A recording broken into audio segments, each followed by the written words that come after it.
Hello, Pastor Steve Waldron here. One of the most fascinating books I have read, like in my life, and I've read a few books, The Secret Archives of the Vatican. This is a reprint of the 1969 version of that book. This was reprinted in like 1996. Back in the day, I used to turn down pages. Now I write in the front of the pages of things I wanted to highlight. I was turning down almost every page. Fascinating look at the history of how the Vatican accumulated its wealth of manuscripts. The Vatican Library extends outward in every direction a mile underneath the Vatican. 1 mile.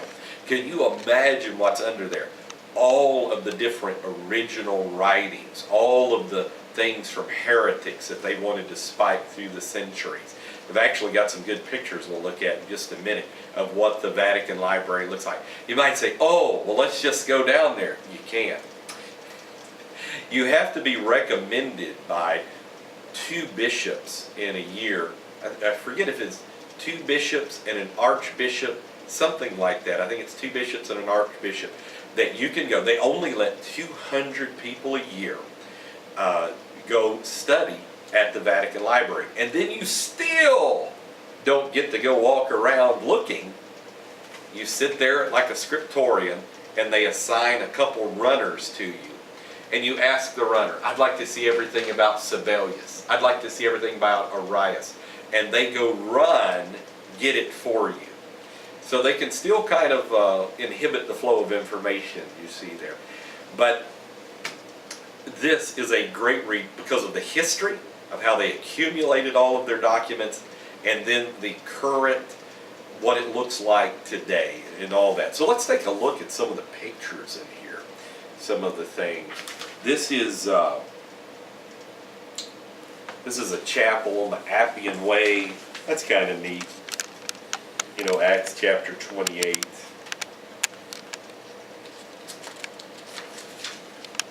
Let's see. This is Island, Basilica of St. Clemente, the Secret Water of Rome, the Skull of St. Lawrence the Librarian. See, they still have that. Oh, poor St. Lawrence, he's not there. He's going to be resurrected one day. That body, soul, and spirit's going to get back together. And then judgment's coming. Arch of Titus with the candlestick. Pepin makes the historic donation to Stephen. The decree of the First Council of Lyons. Of the excommunication of Frederick II. I mean, like from 1245, you're looking at some old stuff there.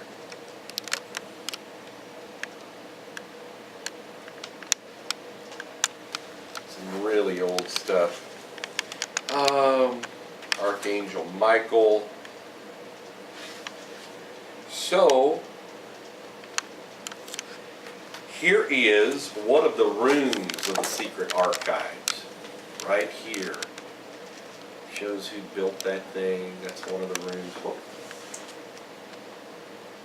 This is Maria Luisa Ambrosini.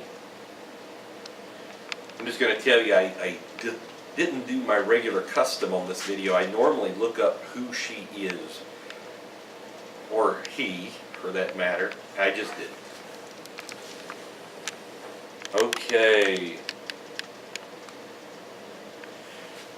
Here on the left is a picture of the library. Again, it extends out a mile in every direction.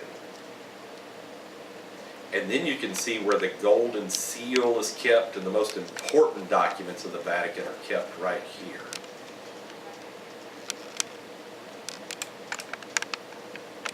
So I appreciate Barnes & Noble making things like this available. You know, it's just history. I'm sure a lot of conspiracy buffs, conspiracy history historians could really go to town on this kind of stuff. But this is, this is just history. Here's some more. Here's another reading room. in the shelves of the archives. Remember, only 200 people a year get to go. You have to be recommended by 2 bishops and an archbishop. I don't think Pastor Steve Waldron could get recommended. But even if I did, I'm not sure I'd have the money. And even if God gave me the money, I'd guess most of the stuff is written in Latin. And I studied Latin, and I was crummy at Latin. I love Latin, but I am terrible at it. I still have to look up every phrase, quid pro quo, veni vidi vici, that type thing. I came, I saw, I ate salad. No, that's if you say it wrong. And so, what's that old saying about Latin? One of the halls of the archives here. Latin is a dead language, as dead can be. It killed the ancient Romans, and now it's killing me. Great book. You can probably pick this up inexpensive on Amazon. Well done. I like the cover. Just it fits the theme, gold, white, black. Great pictures. It's like a novel. You just can't put it down. So they did a masterful job writing this. I think Little and Brown initially published it, and this is put out by Barnes & Noble, their imprint, their press. So, hope you enjoy it. God bless. Talk with you later.